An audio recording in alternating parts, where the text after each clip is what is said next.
there, Nick. How's it going? Pretty good. It's going good, Wes. We're staying busy. Yeah? Got some rain. Are we out of the drought yet?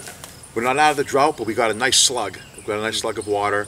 I think here on Middle Road, it was very variable around town as I was talking to people, even, as all these storms have been so variable. But right here, we had over 3 inches of rain in a few hours. So that's a good slug.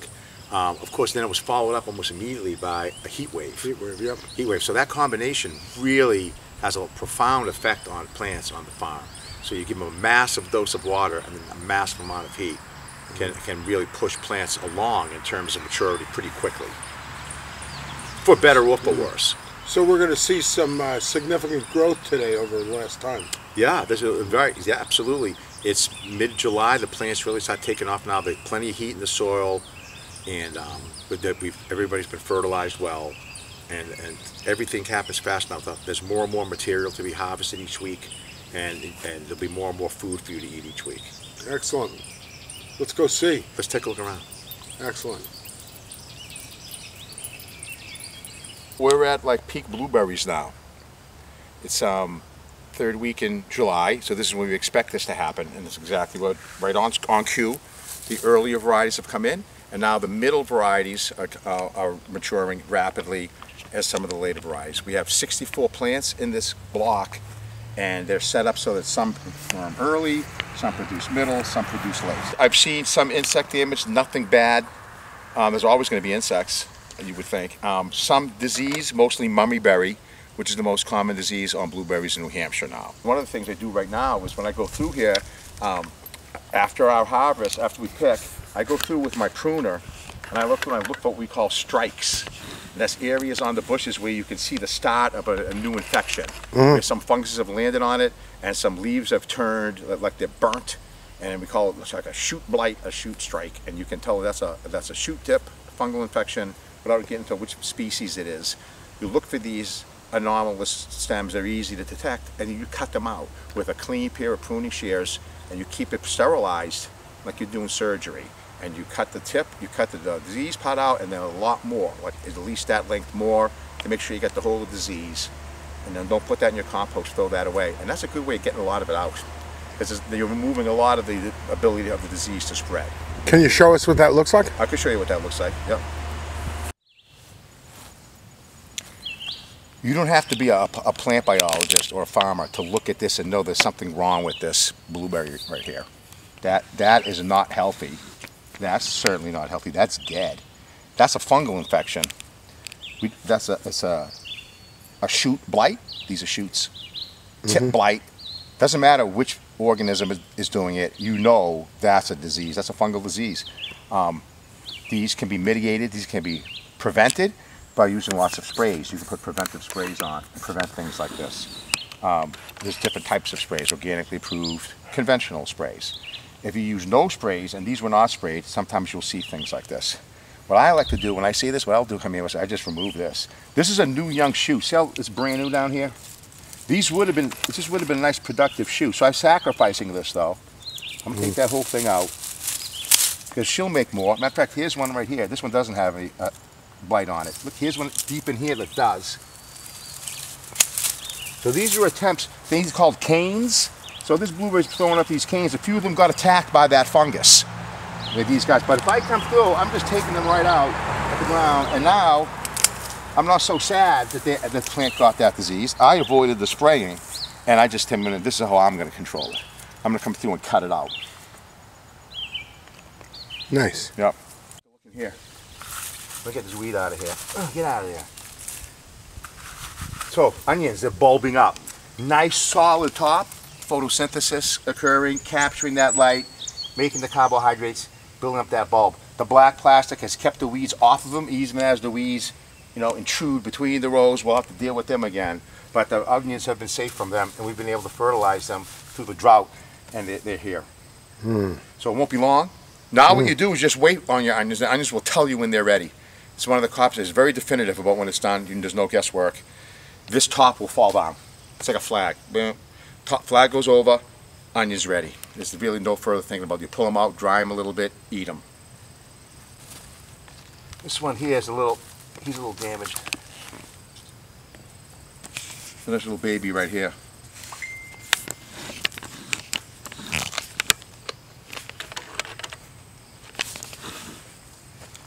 Very sweet and mild.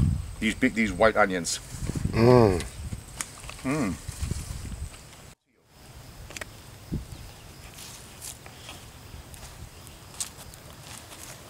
This we've been getting your where we got those big giant cauliflower heads from. It got hot and they all just exploded in size at the same time. It got really, really wet. Remember, we got 3 inches of rain, and then we had a heat wave, and they just exploded. They got giant, and they all came at the same time. So we have a whole lot of them for this week. The plants are a one and done. Once you make your head of cauliflower, they don't do any side shoots. They don't do anything like that. So the plant needs to be removed. They did their job. They're gone. As you can see, we rip them right out. Next, well, we have a few more to do. There was a few more I thought could size up a little bit more. This plastic, this white plastic, did its job. It kept the soil cool during that heat wave, 2 heat waves, enough that we got these really nice brassicas, which is a cold weather crop. But yet, you can look over here too.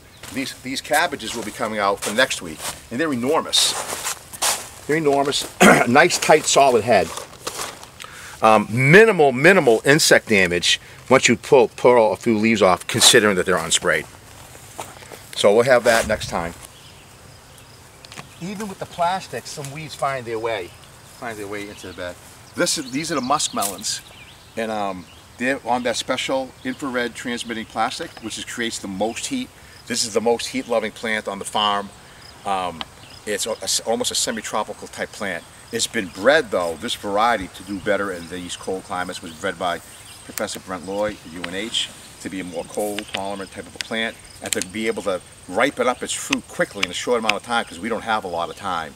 How about a quick lesson on how corn works? If you remember, this is the tassel at the top, and this is the male part of this plant, and it produces pollen. This is a wind-pollinated plant. As it gets shaken by the wind, the pollen falls down to this part of the plant down here. This is the female part of the plant, and we see the silks. And this is going to be the part that's going to be the fruit. That's going to be your ear of corn. But we have to get the pollen from here down to here. Bees don't help, because these flower structures are not making any nectar, so bees are not attracted to this. So they're not going to carry the pollen from here to here. It's a wind pollinated. It drops onto it, and then the pollen works its way down these tubes, little tubes, and every one of these is attached to one of the little kernels of corn. So as the pollen lands on it, all of these need to get some, so we can get down and distribute that. That's what this is. It's going to distribute the pollen to all the ears of the corn, and that way, because all of them have to be pollinated. So those strings, are they? They are the tubes that are going to carry the pollen to the ovary, and that's what the part of the plant that needs to be fertilized. And then what will you get? You'll get a fruit. And all the fruits, when you look at an ear of corn, Wes, each individual kernel, that's a fruit. Those are all fruits. They all need to be fertilized. And this is the system that the corn is using here. So we're about a third of the way through the harvest season. Quick update on the heart of the farm here, the compost pile. You can see we're filling it. We're filling it with nitrogen sources and with carbon sources. This is from the animals and their bedding. And we have here are the plants we just pulled. And we're adding that, so that's a nice nitrogen source. Do I worry about it being overrun by weeds? Not in the least. They're welcome being here. What I'm going to do is when I come with the tractor, they're just going to be rolled right into it, and then their mass will also increase. Will increase their biomass in the pile itself. Eventually, it'll all get cooked down. When I get the pile big and tall enough for the fall, it'll heat up and it will cook all of these. So we'll do that for now. We'll just keep filling it and piling it in, and then it's going to go down. And we're going to, like all season long, we've been able to pull so much out of the finished pile, and we'll be able to rejuvenate that pile. We fill that pile in the fall. So I'm in here hunting too, but I have a different quarry, and it's the hornworm. And they have the best, really amazing camouflage. But I found her, and I'm going to lift this leaf up. And see, there she is. See that?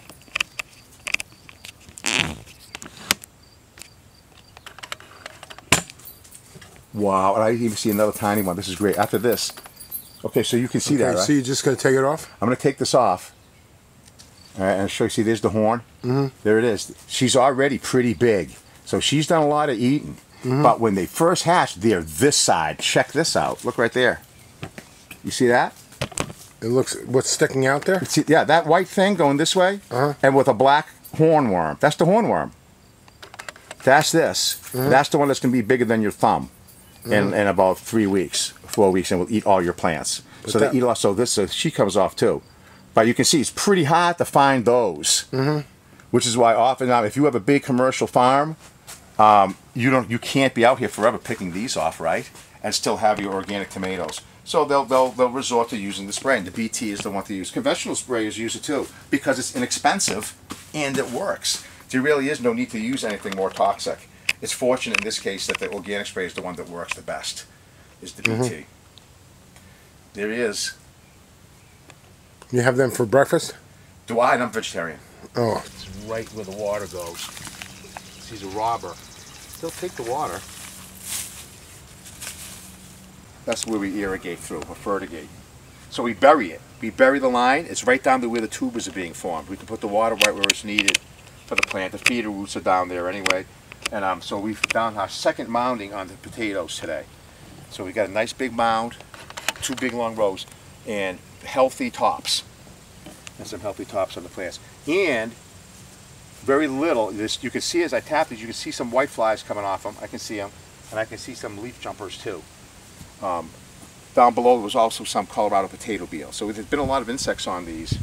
We did resort to spraying these tops because there was just so many. And down below the entire plants were being eaten by the potato beetles. So we used Pyganic, which is the pyrethrum spray, again commonly used, made from chrysanthemum flowers, commonly used by people who are looking to use something that's the least toxic thing they can use that will still actually kill something. So we put those on. And I also put on a fungicide for them because we sprayed the peppers also with something called potassium bicarbonate. It's another organically approved material because we were having some disease on the peppers right away where we were pulling them. Generally when we see disease, we just pull the whole plant so it won't spread to avoid having to spray. But we wanted to keep these healthy, and just that one protectant spray should be enough to get them. We probably won't have to do it again. The heat, it was the heat, the intense wetness and then the heat made perfect conditions to spread a lot of diseases, fungal diseases and such. But we think that we've got them well under control using minimal intervention there with that potassium bicarbonate. And potassium bicarbonate is like an ingredient in some like toothpaste and things. So it's pretty non-toxic. Quick look over here was at the cucumbers and the work that my workers here did today. We used these clips and helped the cucumber plant find this trellis. They tend to sometimes just want to run out and run sideways and run away from the trellis. That's not what we want. You get less disease if the plants go up because wind can dry the vine. Yeah. So they did a really nice artistic job and they got them up off, and now they're going to be able to help themselves. Because now that we've helped them find it, they have all these little filaments here too. These are little modified leaves.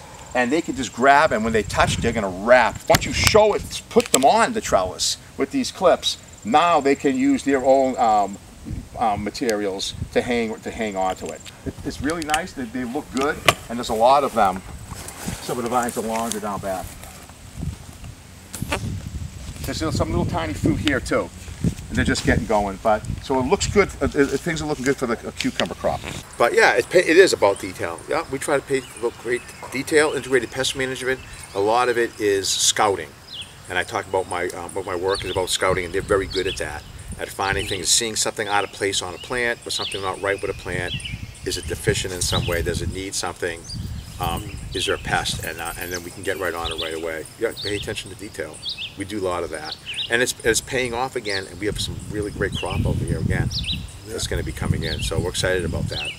So, something that I've been meaning to ask you for the last few sessions, and I keep forgetting. You are talking about your techniques of integrated pest management. Yeah. If somebody was watching this and they wanted to learn more about integrated pest management, what kind of resources, where might they go to learn more?